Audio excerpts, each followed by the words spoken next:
When we started working on Meaning Over Money, we wanted to look at the numbers to see what debt in America actually looked like. And now, being America, we assumed everyone's in debt. It feels like the American way. And as we started to look at the numbers, sure enough, the numbers really showed that.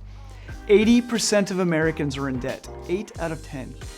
And on average, every household in America has $250,000 of debt on average. Now that's student loans, it's cars, it's houses, it's credit cards, it's all of it. And so when I read those numbers, I feel that. That resonates with me because I've been there. I feel the weight of that debt whenever I hear that because I felt the weight of the debt. So I'm gonna share a little bit about my story. When I graduated from college, I moved to Kansas City, and it was an awesome job offer I had, awesome career, doing commercial real estate, and life was great. I was doing all the normal things that everyone told me I was doing, and I felt like I was making pretty good money. Fast forward a few years. Life was really coming together for me. My coworkers felt like family. I met a girl, I bought a house, I found a church. I thought I had life figured out. That was until one day I walked into the office and somebody pulled me into a conference room. And they went on to explain to everybody that things were tough and the company was being shut down and everybody was being let go. They did follow it up by saying, but we're gonna offer Travis a job in Iowa. Now, I was grateful for that opportunity, but I didn't want to go to Iowa. And it's not that I didn't like Iowa. I like Iowa. I went to college in Iowa. I have friends and family in Iowa. But my life was in Kansas City. That was my life. Did I mention that I had been engaged for just a few days? My fiance, she grew up in Kansas City. That was her home. That was all she knew.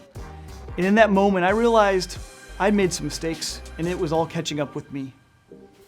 Because there was one really big elephant in the room. I had $236,000 of debt. I had a house, I had a car, I had student loans, I had an engagement ring. That was dumb. Well, the engagement wasn't dumb. That was smart. But having a debt on the ring, that was dumb. I was normal. I was doing the normal things that everybody was doing. But in that moment, I realized the joke was on me. So that night, I had to go explain to my new fiance that her supposedly money smart fiance had screwed it all up. He had made a lot of mistakes and it was gonna catch up with us in this moment. In that conversation I had that night with her, it was the single most humiliating moment of my life. There were a lot of tears, there was a lot of anger, there was a lot of frustration. But ultimately, we didn't have a choice.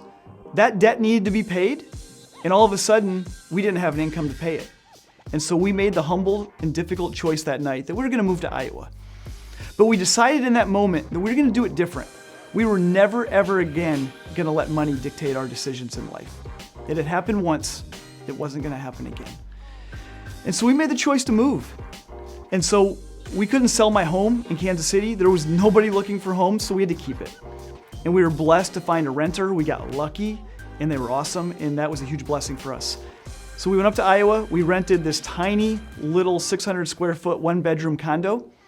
And it was old, it was crappy, but it was awesome for us. It was exactly what we needed. And we sold a car.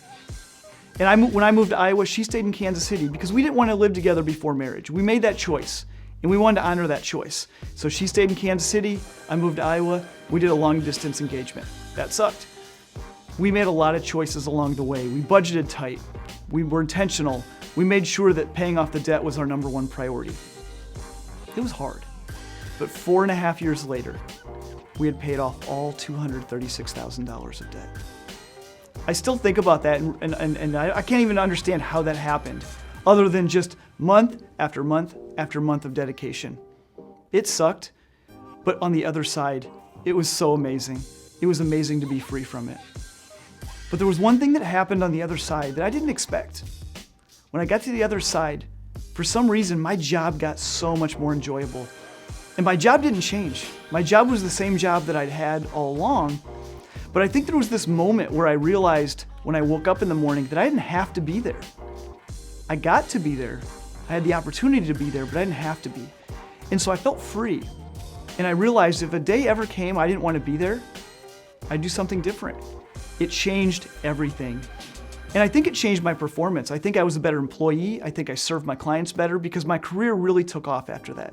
And I thrived because I think I was enjoying what I was doing, and I didn't feel the weight of the debt on me, and I just woke up in the morning and I was able to go do excellent work. And so if you have debt, you may have debt. Most people watching this may have debt. Just know you can do this.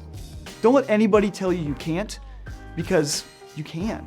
And I walk alongside people every single day in my coaching that are paying off debt, and these stories are wild. They can do it, and you can too. And if you have debt, just know you're not alone. 80% of Americans have debt.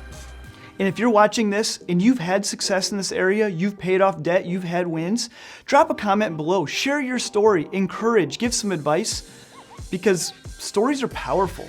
I feel like my story is powerful, but your story is just as powerful. So let's share this advice, share this encouragement. Let's motivate people to accomplish their wins, because together we can make this happen.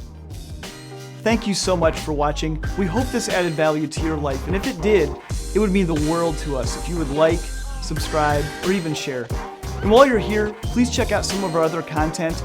And down below, you can find a link to Meaning Over Money, which is our online video course for young adults where we teach how to live for the meaning and not for the money.